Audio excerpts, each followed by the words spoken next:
We can turn that light off too, so now we've thank got God. full AC. This is wonderful. Why don't you close the door too? Because the AC is really loud. Beautiful. How's your week going?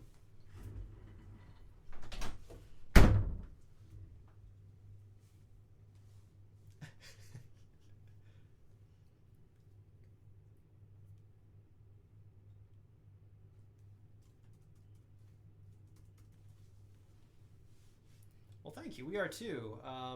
It's funny. Like I've bumped into you a lot, and I'm basically been watching your rise to stardom and all the great things you're doing in the space as a writer and a creator. And like you're one of the true hustlers out there. Very few true hustlers who can do what you do.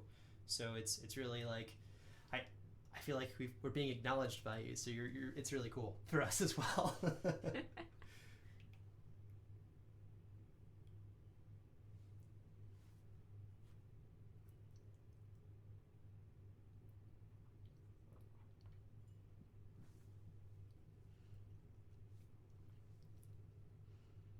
That's all Kaitlin. She's the brains. I'm so happy to work with her. So. I'm. Yeah, it does. That's how we got our name. We decided that it seemed appropriate after Well, sort of a how we couple met. of things. Yeah, we met at a comic book shop in Sarasota, Florida, and she was doing an ethnographic study on the comic book shop. But on Halloween, she decided she wasn't going to do the study; she was going to go for fun. And then I happened to go there because I heard there was this really cute girl doing an ethnographic study on the comic book shop people who were there. And we played werewolf, and I got the fool card, and that's how I caught her attention. Let's just be really happy that that wasn't the deck that had one called the Town Idiot instead. Yeah, it was good.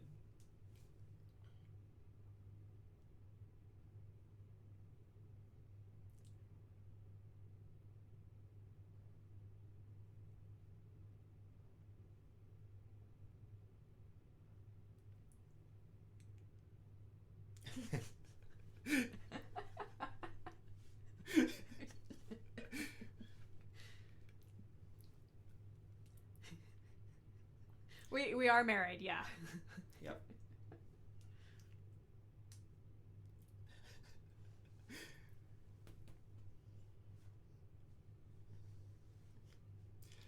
It happens sometimes, but we're really lucky that it worked out that way.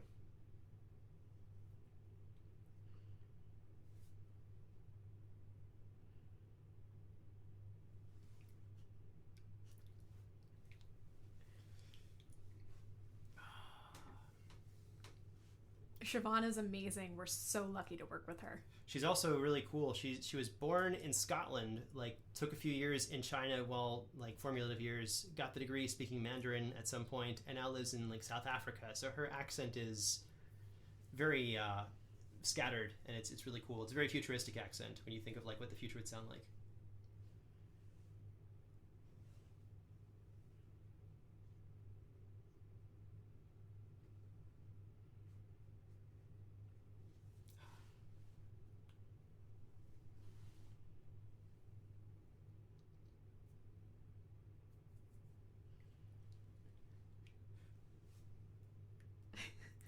Yeah, it's pretty cool. Kaitlin had kind of written it that way, and we have a lot of cool linguistic things happening for her and also for her family, and also alien languages that we introduce as we get For further. Nolira, not me.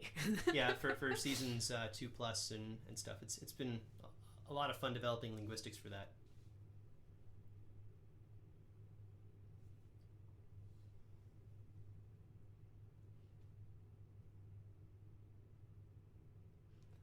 I don't feel like I'm bringing in a lot that's different. I feel like what I'm bringing in is the fact that people are different.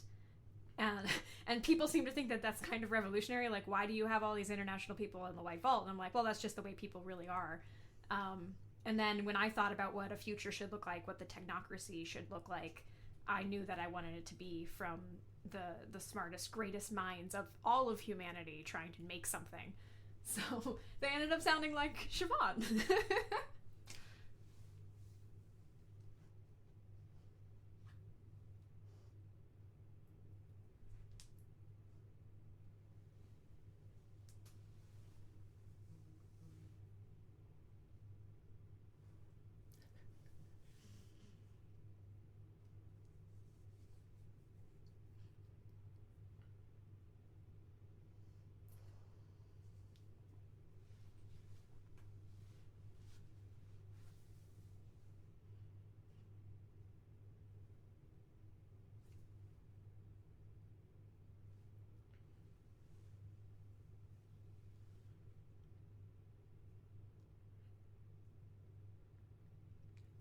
It was both. I knew that I wanted to tell a story about isolation, and I feel that because Vast Horizon is one of the most recent stories that we've come out with, it was the culmination of my learning how to write audio over time. It's taken a few years for me to feel confident enough to write a one-person story, and for Travis and I to have such a good understanding when he looks at my scripts to be able to say, okay, this is an entire scene where nobody says anything and he just has to sound design it. And I know now that Travis has that skill to do that and make it sound amazing.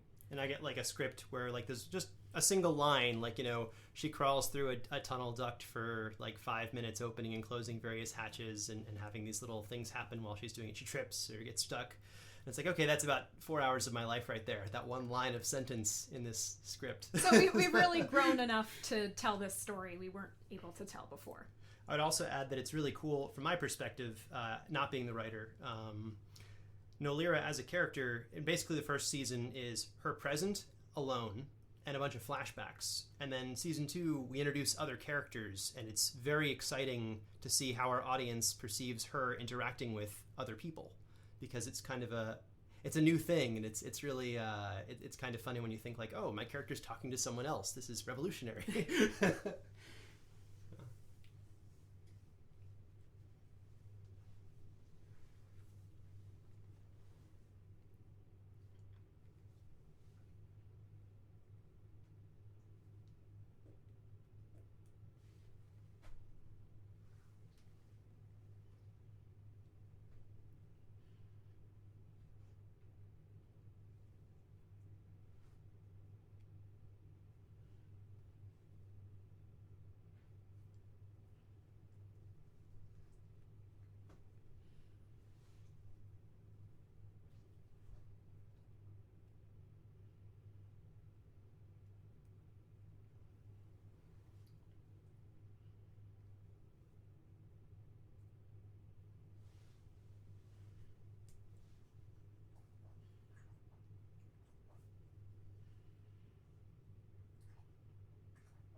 I would agree. I think that at this point, I need to be able to trust that my audience understands that we're telling something in audio, and if they're fully immersed in it, then the theater of their mind will build it for them. They'll be able to see her falling to the ground. They'll be able to see her struggling to open a hatch.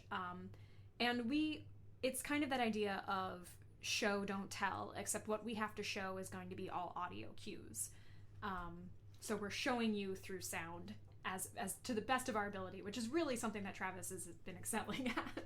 In the Liberty series also, Tales from the Tower is our anthology horror series. Every episode is kind of its own story for the most part.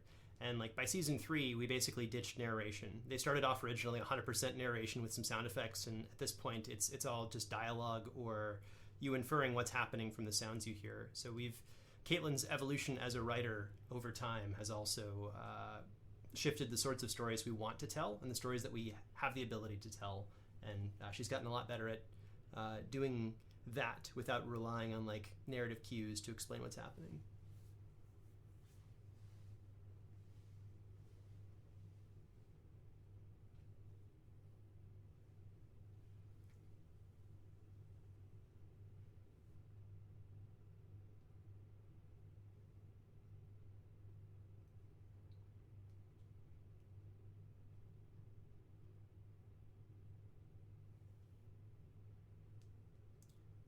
I believe that if I don't give them enough clues right now, the hope is that in the future they'll grow into the writing style that they're listening to, and they'll be able to intuit it in the future.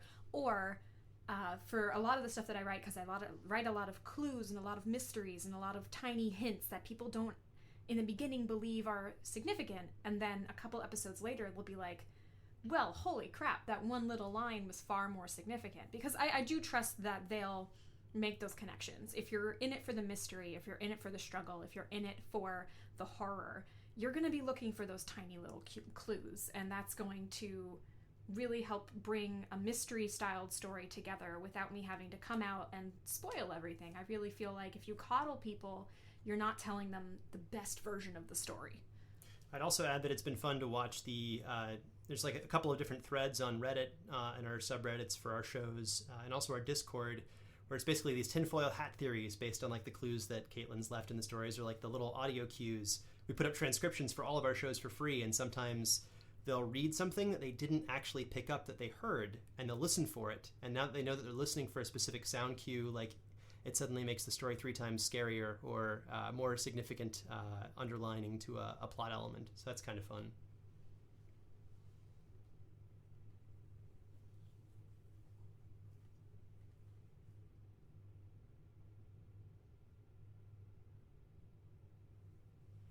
It reminds me a lot of when I was younger and I played like BioShock for the first time, and they always said, oh, would you kindly do this thing? Would you kindly do this? And then you learn, you're like, oh, okay, that's very polite of you. Thank you very much. And then down the line, you find out the significance of would you kindly. And then you go back and you're thinking about all the times that that's been said, and you get hit with that realization.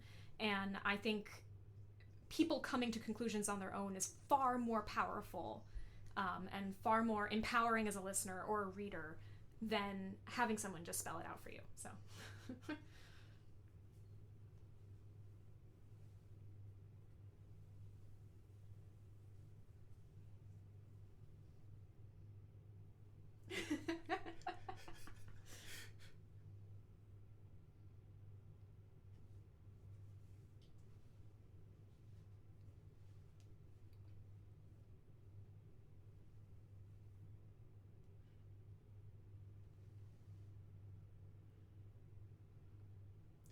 Yeah, I always appreciate those elements and things, and you can go back and like some movies do a really great job of sneaking things in as well, and I enjoy that.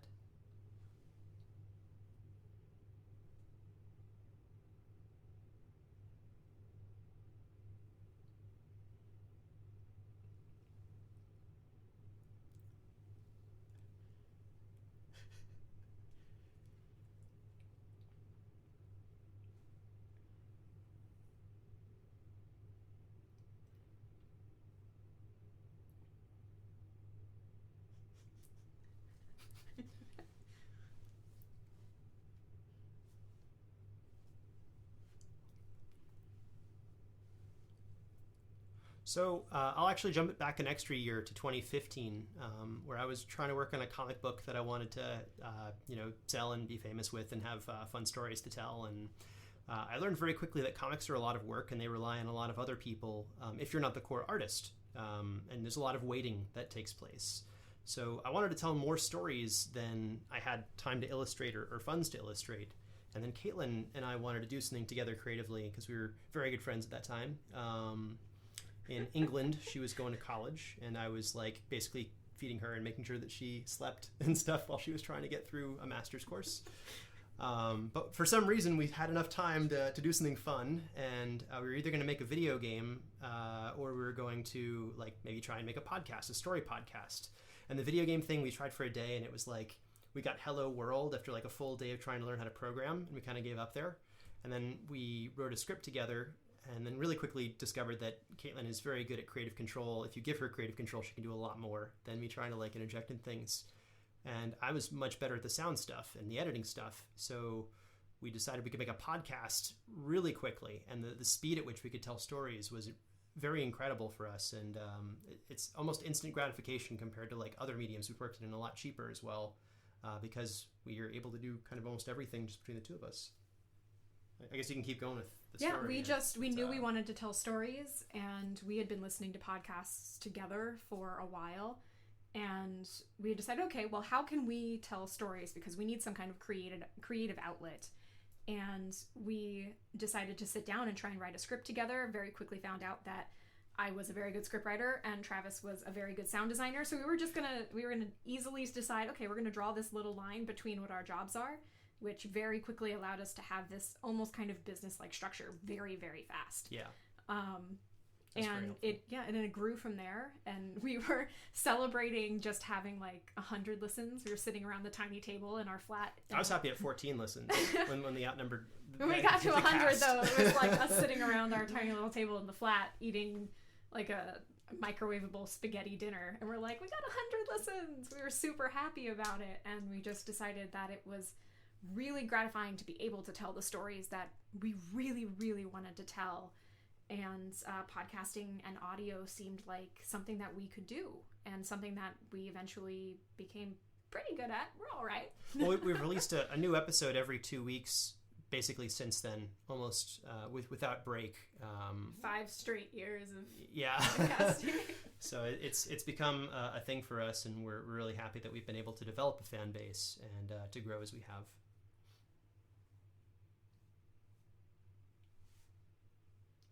No, actually, the very first thing that we wrote was Liberty Critical Research, which was based off of Travis's Liberty universe. And we did Liberty Critical Research, Liberty Tales from the Tower, and then I think after the first season of that, I started writing The White Vault, and that was a very fast process. The first season of The White Vault came out pretty quickly. I sat down and I wrote an outline, and then I wrote the episodes, and I showed it to Travis, and I was like, this is what we're making next. It was awesome. I was totally down for it. And he read it, and he was totally on board. And yeah, that. So we were still pretty new to everything when we did the White Vault. It was after 2 seasons of critical research and after 2 seasons of Tales from the Tower. Because I remember season 1 was like really rough for both. Oh yeah. And then I got much better at sound design, and kind of Kaitlin really figured out how to write for audio much better. And the two of us combined, we also weren't voicing half the characters anymore by that point, because our group of people were like, oh, you guys are actually making a pretty... The podcast sounds good. I'd like to be a voice on it. And it's like, yes, we'd love to have your voice on our show. Thank you. If you listen to the very first episode of Liberty Critical Research, Travis and I are half of the cast. We're more than half the cast. Yeah. And then The White Vault came along, and that it was ridiculously successful kind of out of the gate for a number of factors. It was on Halloween. We released, the timing of October and some things like that. And we've really grown drastically since the release of The White Vault.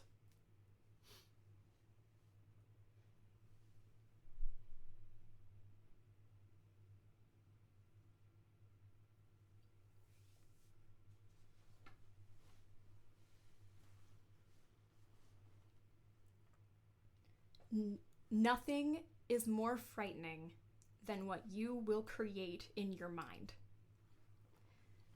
The most anticlimactic part of most horror movies is when they reveal the monster to you.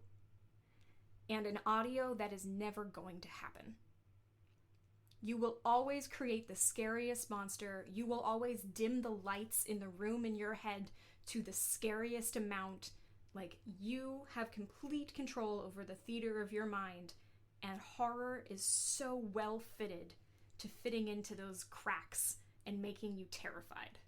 There's also something to be said about the intimacy of audio. Yes. It's even more intimate than film for things like parasocial relationships. So if you listen to someone constantly talking, you develop this bond with them, and because it's dialogue, the nature of dialogue, even if it's one way at you, it is very intimate. You feel like you're passing in these conversations or monologues, and you get very attached to people very quickly.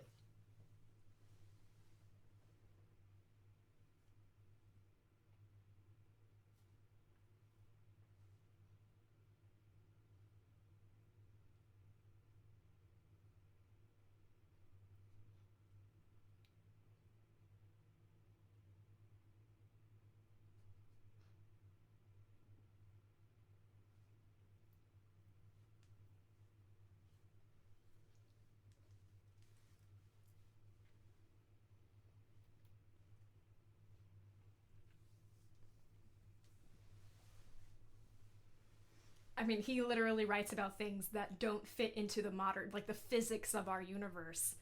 So trying to decide, I'm going to put something that doesn't fit the physics of our universe onto film, kind of breaks that magical theater of the mind. Like, as long as it's in your head, you can come up with whatever you want.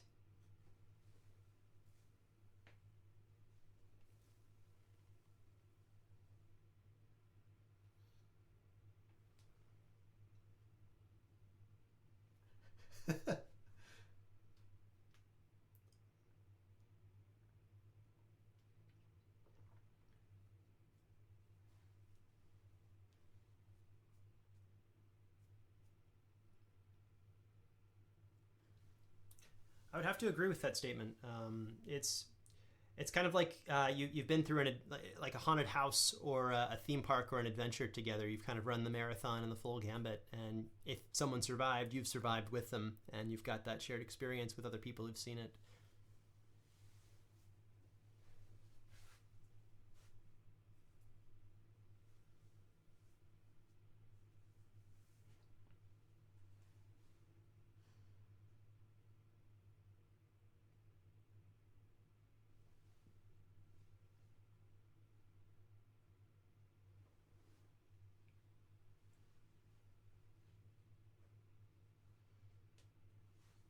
Could I just clarify that when we first held auditions for the White Vault, we only got like 2 applicants because no one.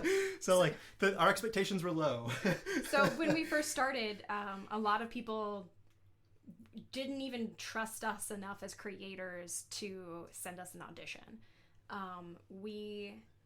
That's why so many of our friends are the actors for the White Vault seasons, because they were the only people who were like, yeah, we love you guys. Of course we'll help you out.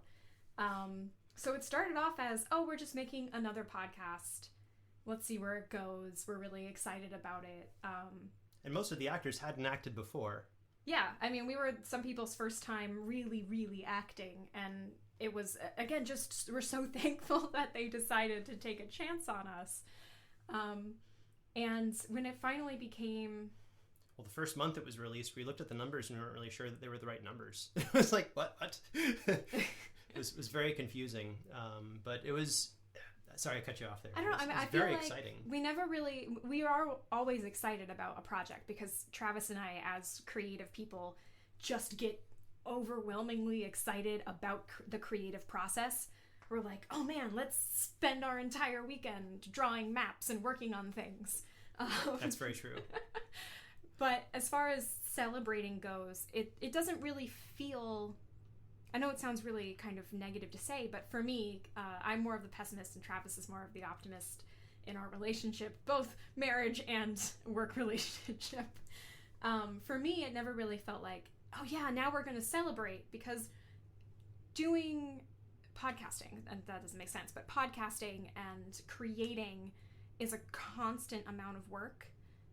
So we never felt like, oh, we're getting all of this celebration for this one thing that we did. It's like, oh, we're finally getting to the point where we feel like the weeks and weeks and weeks of work are now reaching people, and that feels amazing. But we've never been like, let's pop champagne and... Well, we finish a project and then it's like, okay, but now next week you've got to finish this story. Yeah. It's a nonstop go, go, go.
I think for me at least, realizing that I could now work on podcasting full time was kind of my aha moment.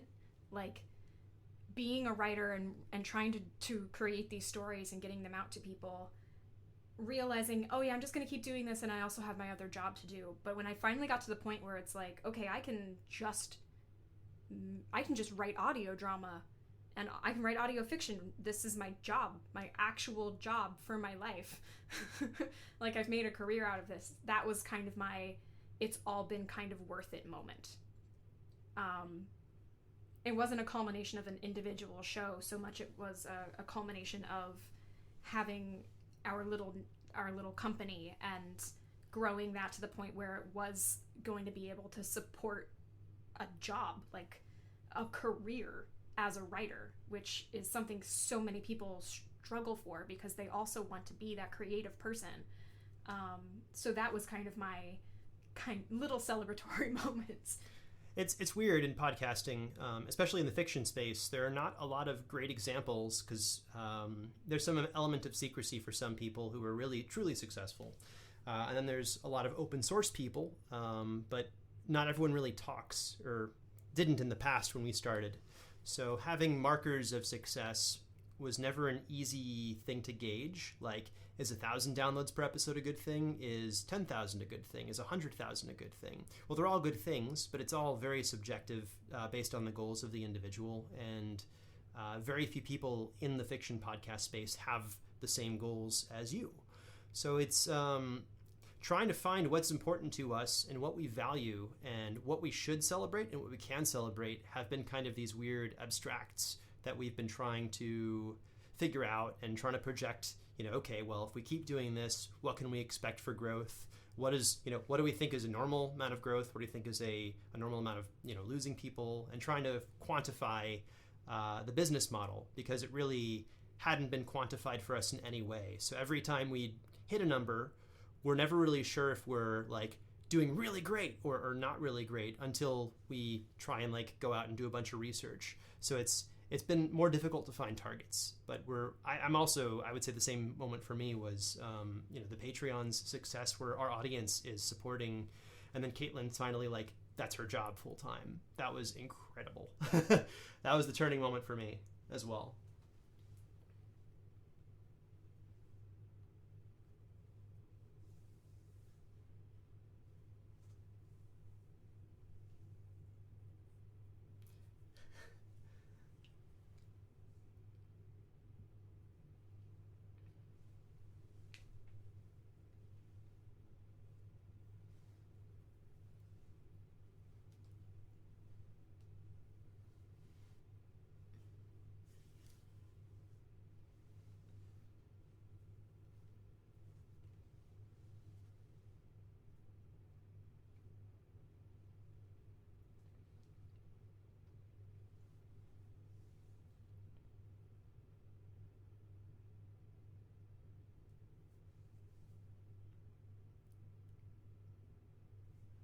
I think the answer is always still, it depends on what your goal is. If your goal is to make a show and have people hear it, 100 downloads is great. Also, a lot of people like big mile markers. So if you say you got 5,000 downloads for your podcast, that's an amazing mile marker for some people. Other people who are trying to make advertising revenue would say you need at least 5,000 downloads within the first 30 days of every episode's release. And like, that is a marker that some people use. So I always cater, it's usually a conversation with somebody. It's not just like, here are hard numbers and facts. But if your goal is to advertise, you should have at least 5,000 downloads per episode released within a 30-day period of it coming out to the world. So it's always much more of a conversation, which is... Yeah.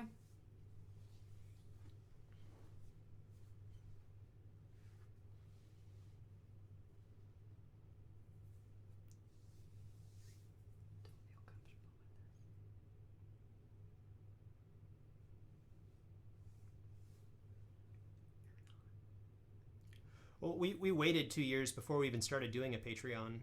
I would really advise people to do it right out of the gate because you can offset some of your hosting costs. Some people pay up to $15 a month or more just to have their files hosted and, freely accessible through an RSS. That would be my advice, would be to do so sooner than later, and then maybe within a couple of years, if you're successful, if you keep at it and you're a consistent releaser and you put out quality that reaches a baseline level of quality. Like, you don't have to be the best, but if you have quality that's good enough and you're consistent and you find your fan base, like, that's really important. And even if what you're doing, again, isn't Hollywood level of audio, it doesn't have to be, and you can still be wildly successful from many perspectives within what you want to do, so long as, again, you hit that base level of quality, you've got consistency in your releases, and you engage your audience, and you add value with every release that you make, even if that value is entertainment.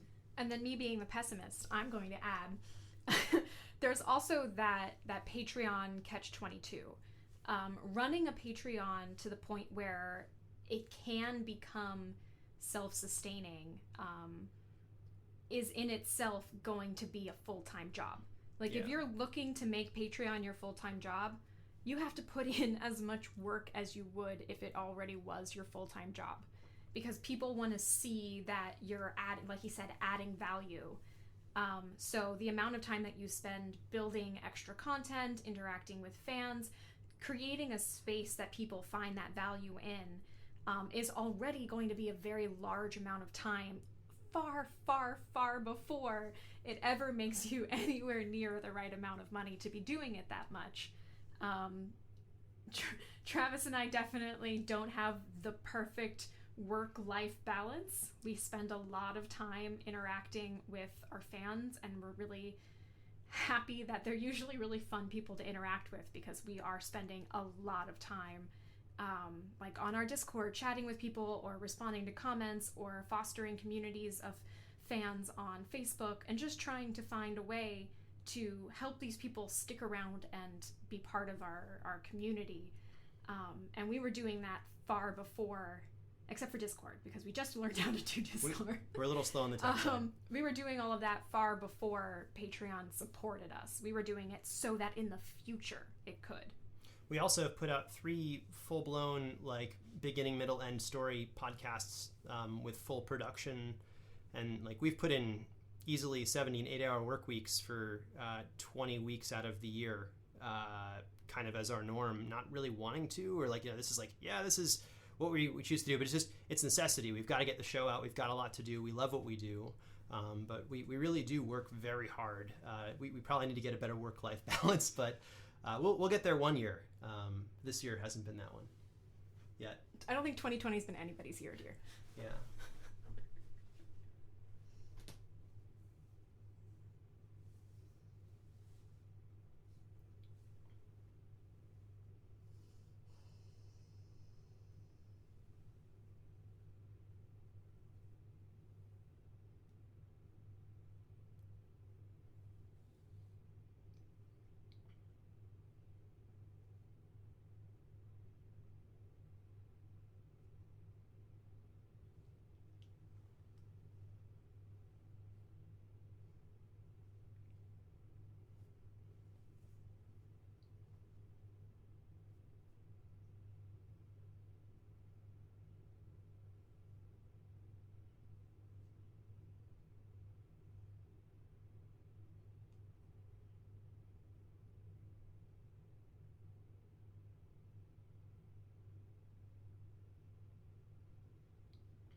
Well, there's also there's a really great show out there called the Magnus Archives.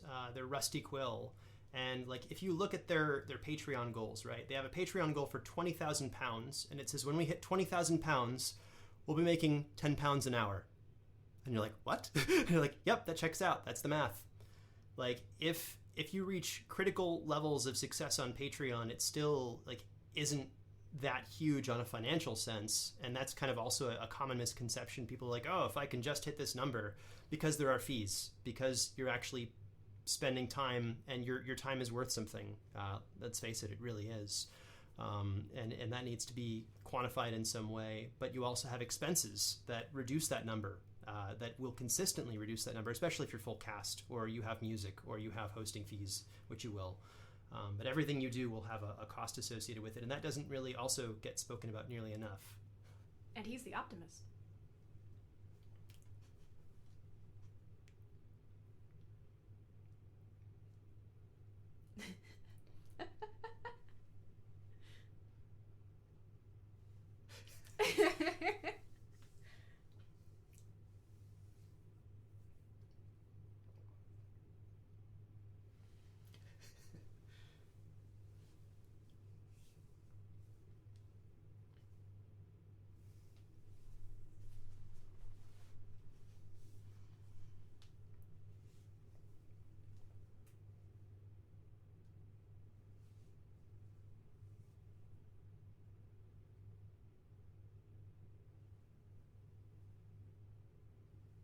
Yeah, and I'd like to think that some of Caitlin's pessimism also like translates really well into her horror stories. Like, oh, well, what if this happened?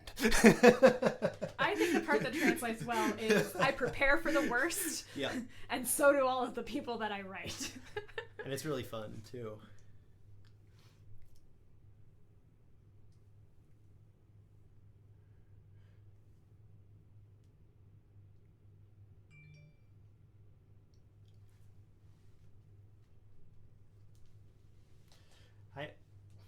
I guess I'll let Kaitlin answer that one on the preparation side. I mean, I honestly believe that one of the things that aggravates me the most about horror is how people make stupid decisions. People make decisions that put them in danger. So when I try to write a story, I try to write the fact that there is no good decision. There's just the less bad one.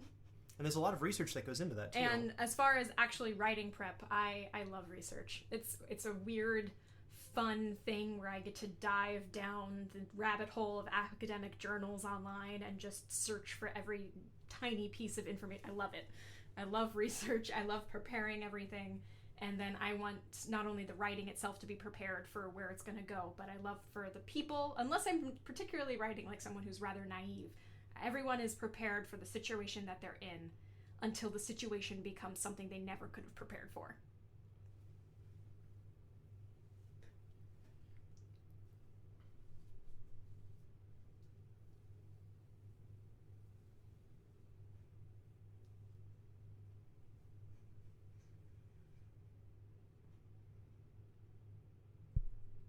Pretty much. Yep.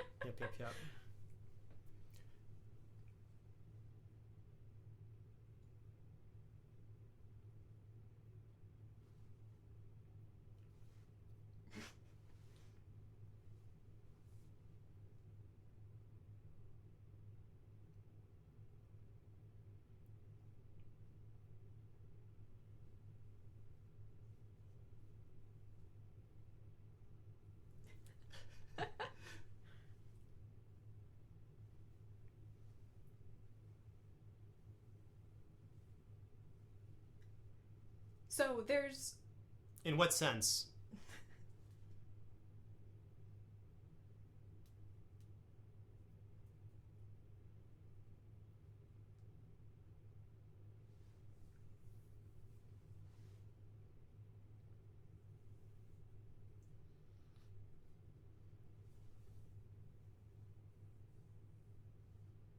So what exactly do you mean by structuring the show?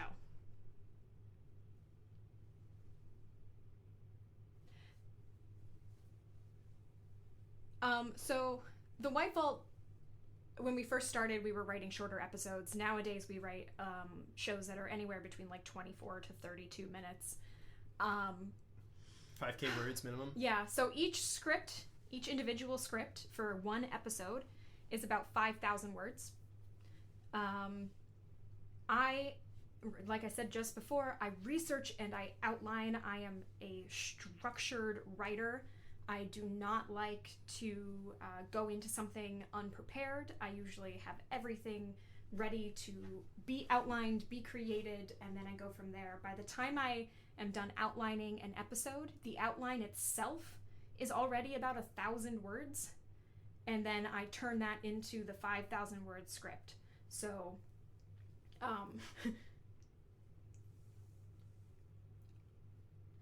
I finish writing the entire season.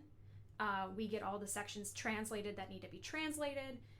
It goes through multiple rounds of edits, and it is completely done before Travis starts. I wouldn't say starts production. Yeah. I do start production right. Well, we've already cast people and stuff. Yeah, okay, a little bit of pre. But before he starts sound designing or dialogue editing, the entire season is done, and I'm already working on the next season of Vast or the next season of Liberty. So it is already prepared for Travis. And she already has the outline for the whole story and, the beginning, middle, and end of the 5-season story arc for, like, the main story. And then production starts, and I'm also pretty methodical. When I'm looking through the script, I'm noticing things like, Nolira's going to be crawling through a duct space. Okay, well, I'm going to need about 30 to 80 seconds of you awkward breathing. So let's just go for the 80 seconds of awkward breathing, you crawling through a duct space holding your breath. Give me like 2 or 3 takes, because I know you can't hold your breath for 80 seconds, and that's okay. So I'll put in like little notes like that for the actors. I'll try to get all of the casting out of the way and paperwork, so everyone has to sign, we can use your voice, things like that. I'll also try to go out of my way really far ahead of time if she mentions a specific type of, like, there's this bird in this scene and it's in Patagonia. Then my question immediately is, what bird is it? A lot of the animals that you hear in the White Vault are rare or pretty close to endangered, or there's less than 5,000 of them in the world. So it takes me a lot of time to hunt down these beasts and get some good audio. Like, there's an Andean condor in season 3, and there are less than 7,000 of these things in the world, and they do not make a sound that other birds make. They do this really creepy growl. It's not like anything you'd expect, and it's so unique and characterful that to omit it, or some of the other birds even present in Patagonia that she'd written into the script, are also a pain to find, because they are real birds. They make really cool song. They have really great vocalizations that you would want to hear, because you want to experience Patagonia when we've got a story in Patagonia. And then when it's a made up one, I get some creative leeway there. But it's a lot of pre-prep to try and get these big elements that will take hours to figure out.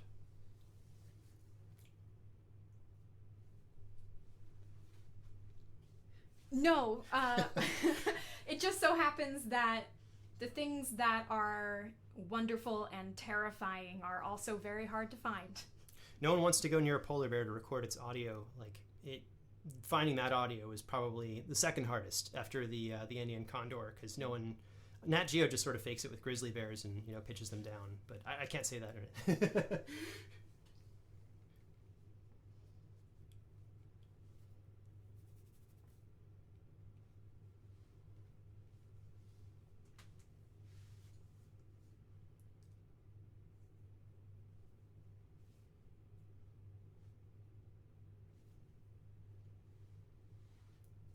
So there are 3 things that I always bring up, and then there's a 4th thing that Travis and I talk about all the time. So we're going to start with the 4th one. And the 4th one is the audio drama community is incredibly strong. It is a very strange space when you're creating audio drama, because there's so much, I wouldn't say collaboration, but there's so much support for new creations in the space.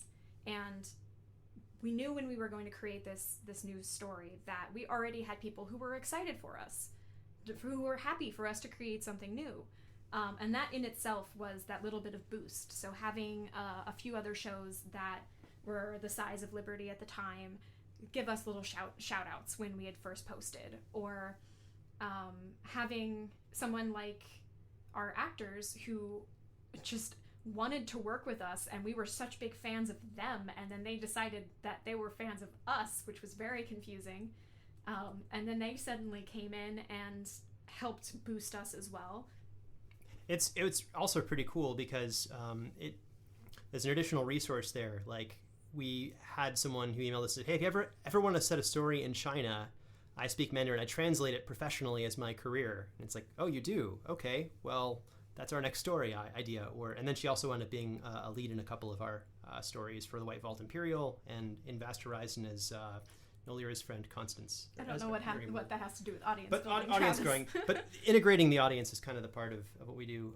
There's also a lot of social media stuff that we do. It's surprisingly visual. Kaitlin is on Instagram posting a lot of things that capture the feel of our shows, which is in itself an art. I'm not a very visual person, but I have a great deal of respect for the amount of work that goes into every curated image that she posts and puts appropriate tags on, and that's kind of the out of community outreach to try and get new listeners.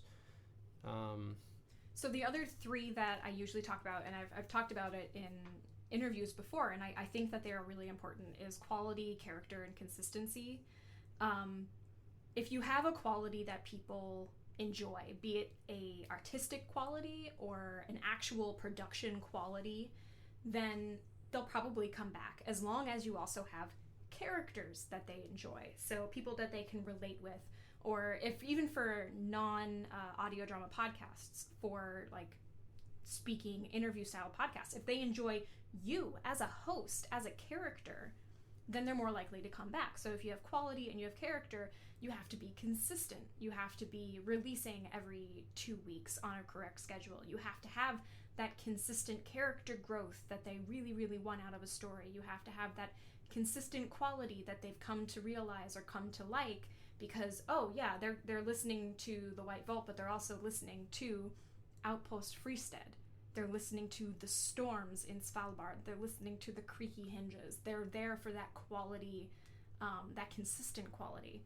And between the community, the character, the quality, and the consistency, the things that we've tried so hard to be a part of and to help build, we've been able to not only bring people to the show, but more importantly, retain those people who come to our show.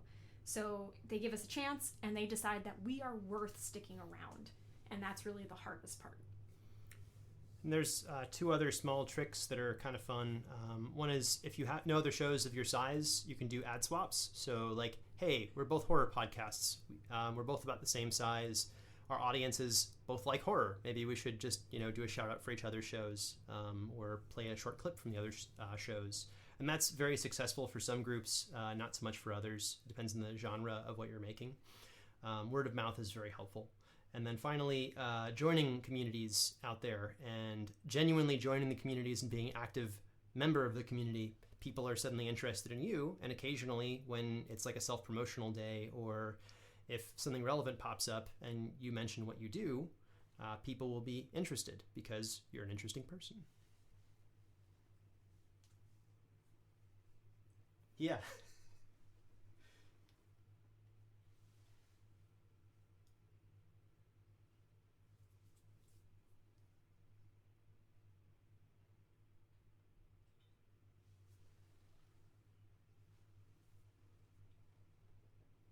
Exactly.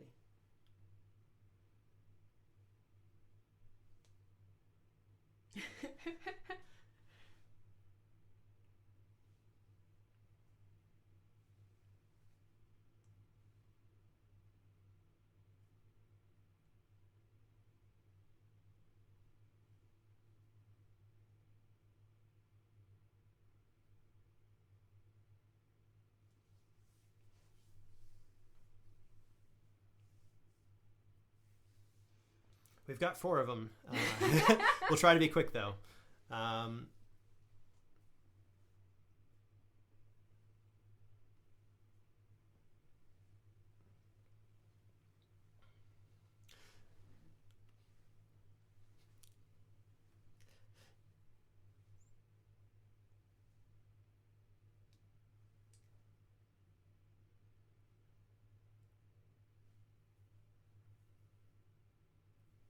Yeah, that's pretty very close to the pitch. So 7 people, the cast of the White Vault, play D&D. They find themselves in the woods. They're trying to rescue missing children, but one of them is now, as it seems, his doppelganger infiltrates their midst. So it's a bit of like a whodunit. We're not sure who the monster is because it can assume the form of whoever it kills. It's killing them off one by one, and we're trying to survive. And every non-player character that I would normally voice in a D&D game is voiced by a voice actor who's a friend of ours in post-production. We cut out all the table talk. We add some really disgusting and scary descriptions. And some wonderful music. Oh, and the music. We say, come for the horror, stay for the hurdy-gurdy. It's got 30 plus medieval instruments, a 40-person choir. We really went overboard with it, and it's a lot of fun.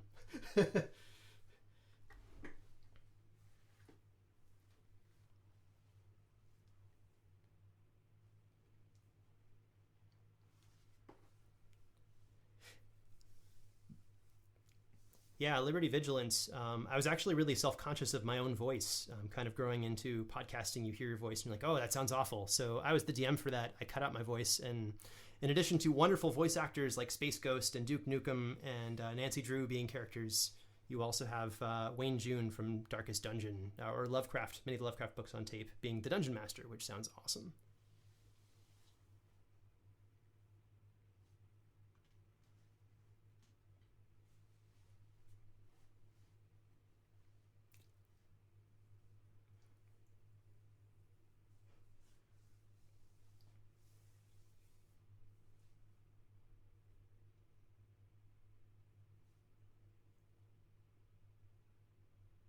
I think what we're just trying to do is tell a story, and it, for us, it doesn't matter if that story is narration or scripted, or if it's just us sitting around playing a version of Dungeons and Dragons or tabletop roleplay with our friends. We're still trying to tell some kind of story, usually something a bit spooky. That's general theme. And let's see.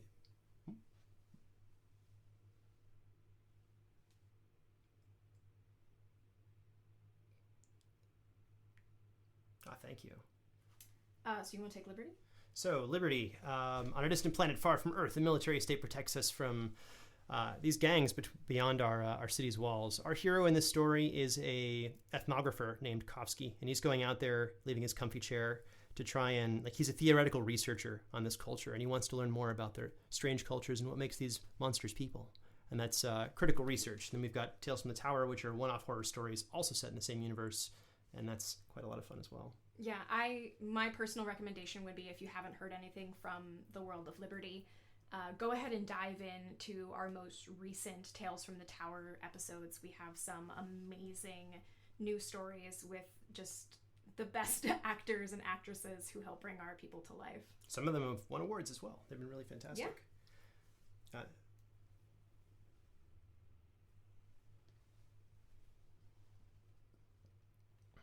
Yeah. Actually, the graphic novel follows a guy in propaganda whose job it is to make the people beyond the wall into monsters for propaganda. So it's kind of a tie-in. It's very fun.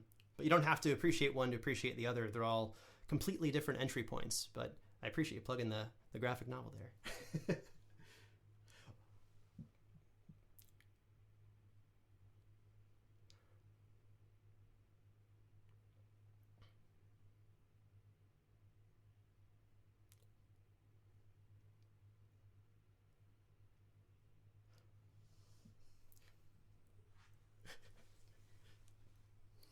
It's about 600 pages.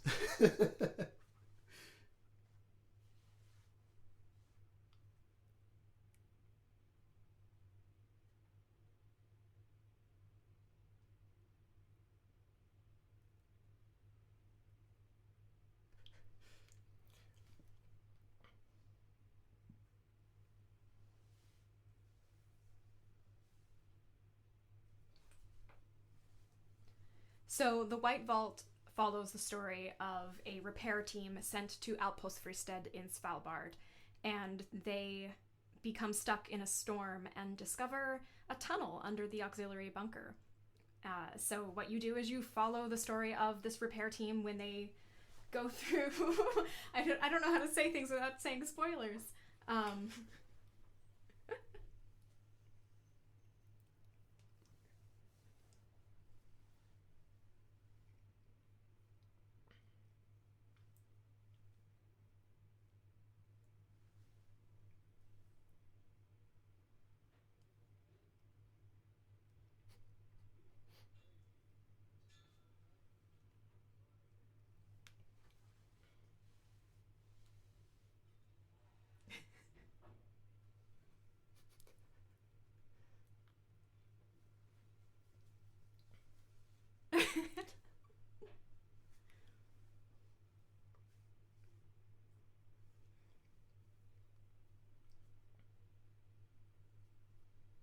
And I'll also add that it's got a couple of extra perks besides being able to hear some pretty rare animals and other things out there. It is not a jump scare horror, meaning you can listen while you're cutting things on a cutting board or driving a car, and you will not be phased in that way. It's more of like intellectual horror, so there are things that'll scare you long after you're done turning it off. And the final piece is, if it's too scary for you, we do have a musical version on our Patreon with the cast singing all the different roles for season 1 and 2.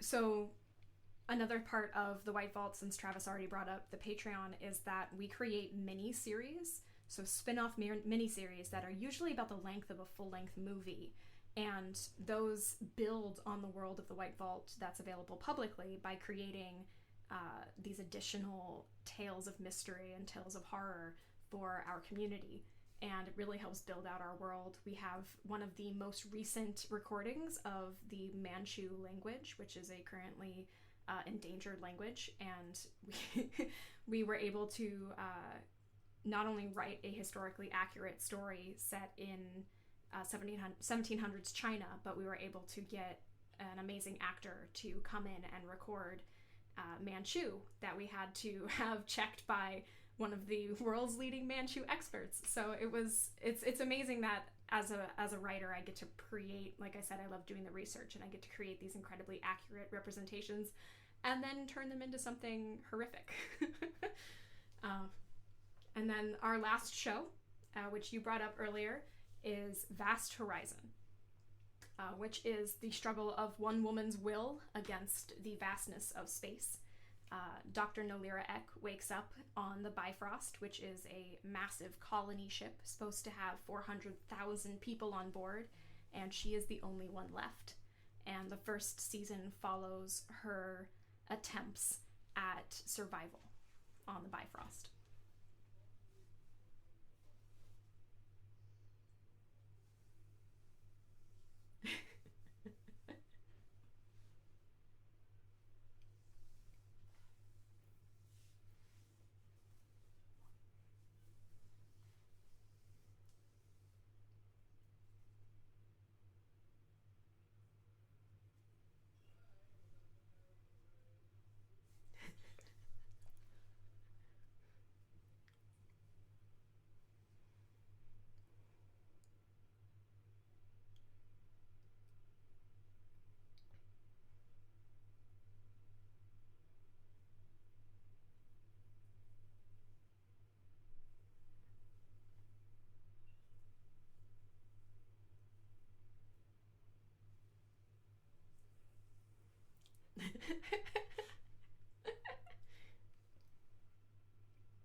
I'll also add one other thing for you with that. The actress who voiced the robot, Tanya Milojevic, she won an award for the role, actually. And when you listen to it, at any episode that you will hear the same take of the same word. I know that's like a weird concept. So if she says a phrase, it's the same phrase you heard her say earlier. If she says the word be, it's the same time where she's saying the word be in every other instance of the word be. So there's a lot of detail things that people like kind of think they hear, or they're not really sure that they're hearing, and like, yes, we went that far.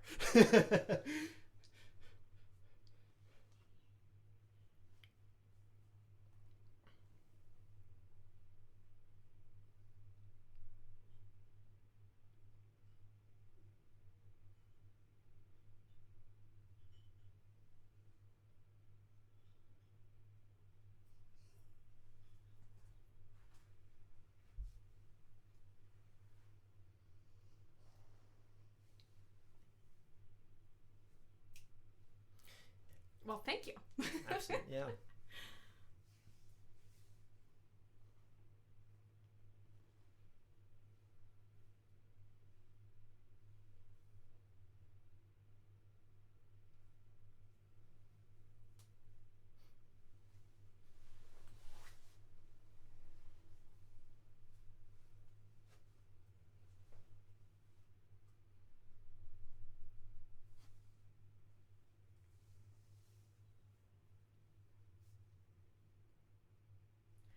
I always just say when we give our talks or in general, do what you enjoy doing.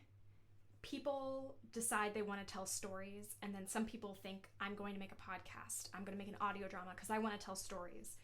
And we've met some people who have made stories and then found out that it wasn't enjoyable for them anymore to make it into a podcast.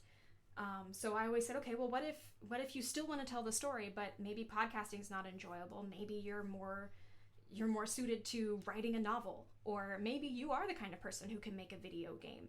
So if you have a story to tell, find the way to tell it that you enjoy. We have people who ask us all the time, like, what is the advice you want to give someone who's making an audio drama? And my advice is, if you don't enjoy it anymore, find something else that you do enjoy. If you enjoy building boats, go build a boat. It's only as fun as you can make it for yourself.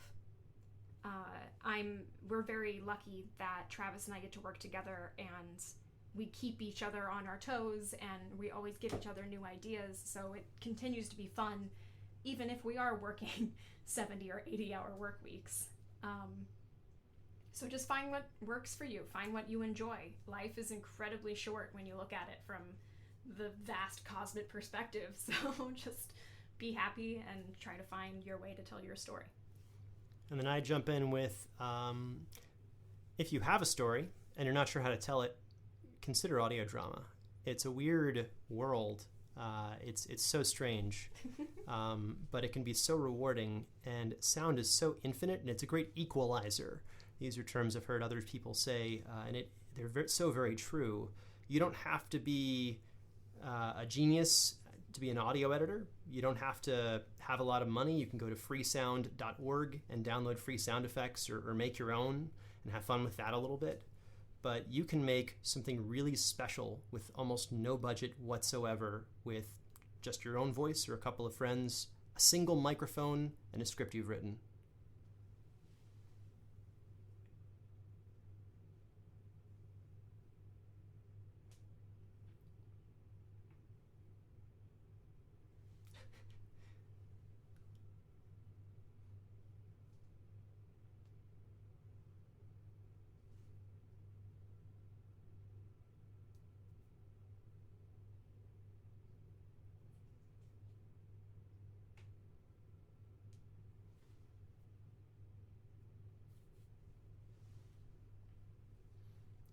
People can find our shows at thewhitevault.com, vasthorizonpodcast.com, or actually wherever they listen to podcasts. That's the easiest way.